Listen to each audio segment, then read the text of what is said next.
So today I'm here with Darren. Nice to meet you. Nice to meet you, bro. So what do you do? So I have a car detailing business in Suwanee, Georgia, and I'm here at this networking event today. It's for marketers. Okay. And I'm actually expanding. I've done SEO and paid ads for my detailing business, so looking to expand, help other detailers or service-based people think about the future, automation, how to get leads pouring in, and just building things, building brands. Tell us a little bit more about SEO and how do you actually utilize it? Okay, yeah, so SEO really is just finding out like what people are searching. Okay. Like keywords, and that's a battle within itself. It takes a lot of skill and experience depending on the industry that you're in. So you have to find the keyword and then build around that. And that's really where unique content pages come in, keyword research, heading structure, schema markup, even things like getting high quality backlinks. Now it's ever changing, like SEO is very different than how it used to be, especially with like local service businesses. You have things like Google My Business Profile, different types of ads, you have local service ads, so there's a lot of different things.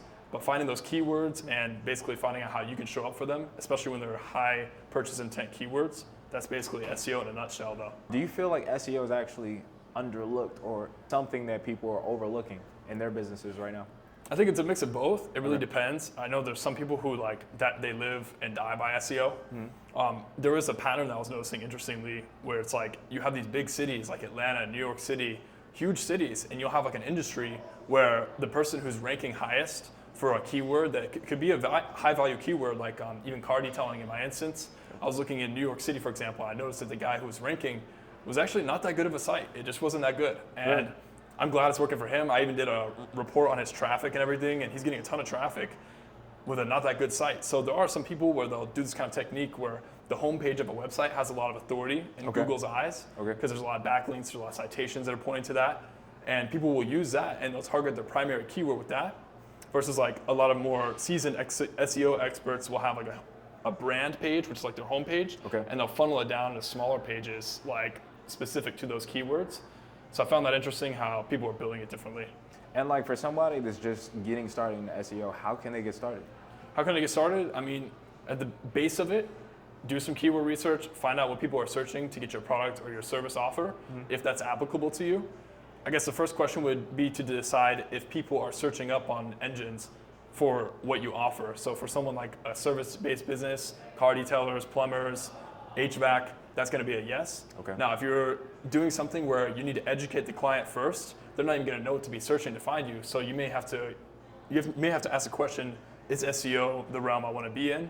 Once you answer that, then yes, getting a website up, doing all those things that I mentioned before are going to be good. You can use tools like Uber Suggest, SEMrush if you have the budget for it. If you're a larger company, you have a larger budget, need larger data sets, SEMrush is a good option as well. So get your data in, find out what people are searching for, and then find out how you can be number one, whether it's SEO, paid ads, or Google My Business Profile is another good option as well. And how important is it for like marketers and other people that actually create content on social media? So that depends. I would say regardless of who you are, having a website is a good idea.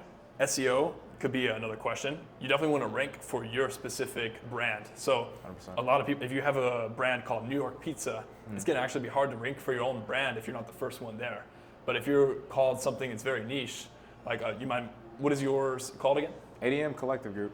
ADM Collective. So I would be willing to bet that if you were to build a website and build a search presence, you would dominate that because I don't think anyone has that exact name out there. Agreed. So it'd be wraps for you. But then it's also like, what do you have in your bio? What kind of funnel do you have? So you can use your website as a funnel. Now there's one-pagers and there's websites. Websites are for design. You can show off your portfolio. People that have like YouTube channels, sometimes they'll put it on their website. So you have like an aggregate of all of your content.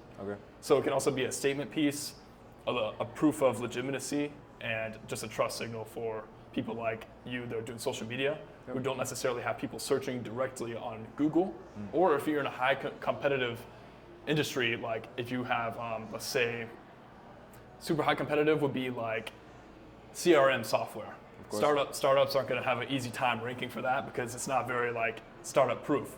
Anyone who's doing CRM software, those guys are big players. You think like HubSpot, stuff like that. They're going to be ranking. You're going to be on page 5, if 100%, that. 100%.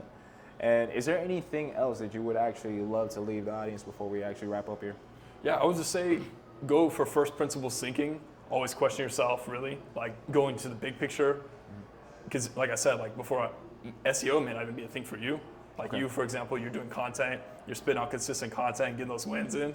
Thank you. Appreciate it. So it's about finding out what do you need to do. SEO may be the answer for you, but then again, maybe it's not. So just running by data, constantly questioning yourself, constantly evolving and iterating, trying new things, A/B testing. That's really the only way, instead of just walking in blindly. Sweet.